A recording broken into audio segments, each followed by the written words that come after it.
யாருடா இது? நம்ம ஆளு. டேய் பேர் என்னம்மா? ரோசா மலர்.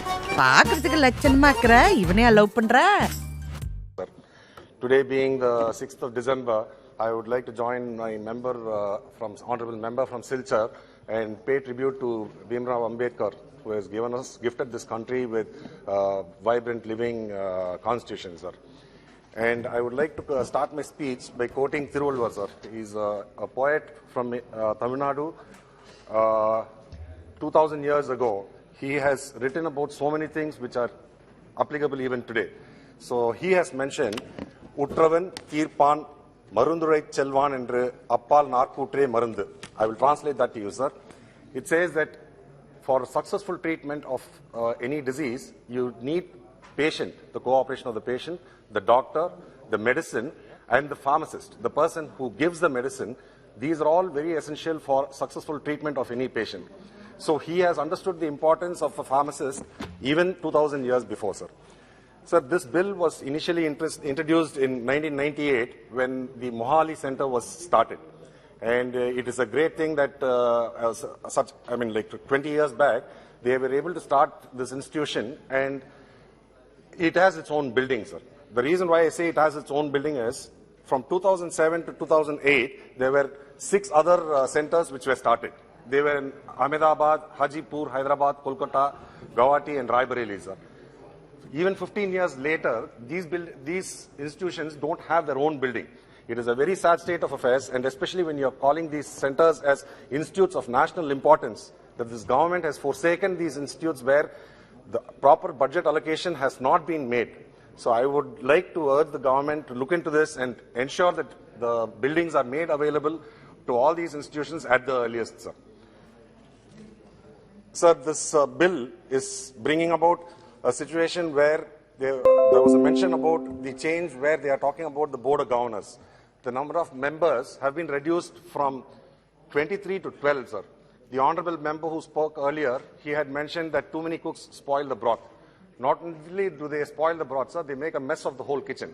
So I feel that this point also should be taken, and the reduction of the board of governors, the number of members in the board of governors, I'm sure it is going to be helpful.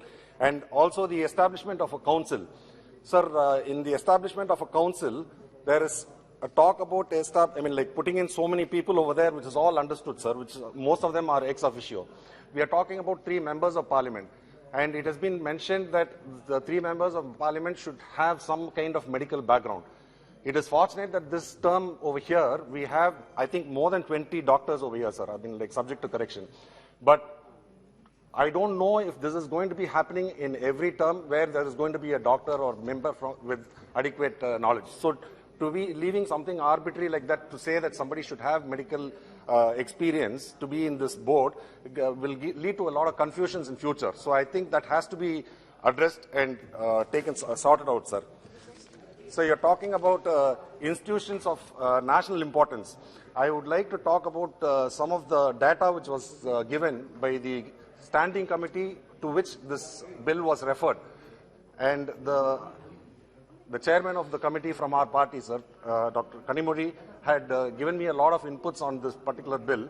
And the data shows that the number of researches which are being conducted varies from in all these 7 centers. So the highest is around 140 researches have been conducted, and which happens in Ahmedabad, and the next highest is 132, which happened in Hyderabad, and the least is Hajipur, sir. There are only 10 research which has been conducted in that center. So when you're going to say that there is going to be an institute of national importance, I feel there should be certain criteria where there's some kind of a guidelines saying the amount of quality of research, the amount of research which needs to be done in these institutions, if it can be prescribed, where the council can guide them to do more research, because pharmaceutical industry is a huge industry, sir. As the speaker earlier had spoken, in the world, I think the United States has the highest amount of pharmaceutical investments, sir. Their budget is about $340 billion, and next China has about $90 billion, and India is having only about $40 billion, sir. So we have such a huge talent pool over here.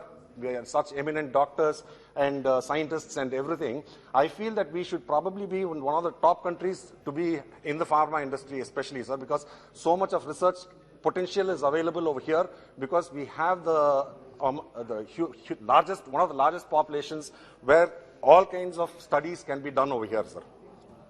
And when it comes to patents, it is sad to note that the highest number of patents which have been done is from Hyderabad, sir, where there are 17 patents. And the least is from Kolkata, where only 1 patent has been filed for.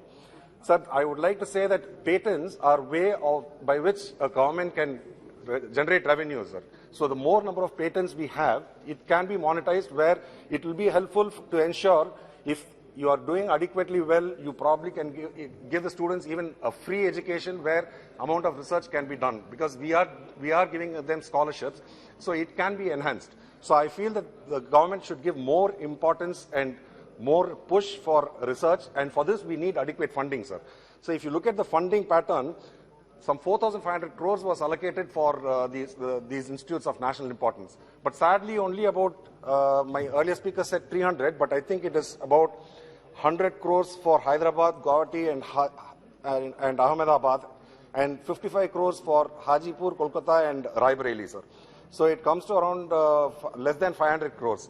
So where a requirement for 4,500 crores was considered, the amount sanctioned has been very meager, sir. So I think the amount of funding which needs to be given for these institutions should be enhanced to bring out quality education, quality research, and which is going to benefit our country greatly.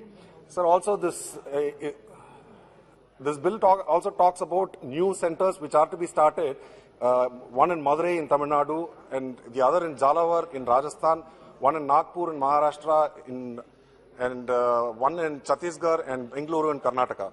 Sir, I would like to say that this has been in the planning stage for a very long time. I feel that we have never had any representation in this existing 7 centers. I would request the government to consider Tamil Nadu, where probably even Madurai and even in Chennai, we can have 2 centers where we have that amount of educated, talented pool, as you are well aware, sir. And also, sorry? Gee. No, that also can be, sir. Sir, there is another person who is also asking for 1 more center, sir, Coimbatore. So I would be happy if 3 centers can be considered in Tamil Nadu.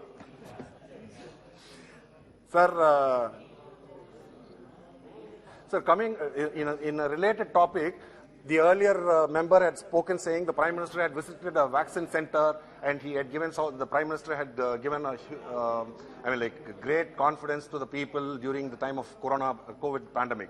So I would like to point out to the Minister through you, sir, that our Honorable Chief Minister had visited a vaccine complex in Chengalpet, sir.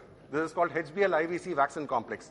And our honorable member from Maharashtra, Ms. Supriya Sule, also during the discussion in 193 on COVID-19, she had mentioned about this and asked about the status of this HBL IVC complex in Chengalpet. Sadly, the minister in his reply had not been able to give a proper response to that. And even after the discussion, when several members from our party raised and asked about it, I do not know whether he did not hear it over the din, or I am hoping that he will be able to answer that, sir. The reason why I say that is the potential of this HBL IVC vaccine complex is about 160 crore vaccines can be produced in 1 year, sir. The government has already funded 600 to 700 crores till now, where the further expenditure of only 300 crores is required to make this fully operational.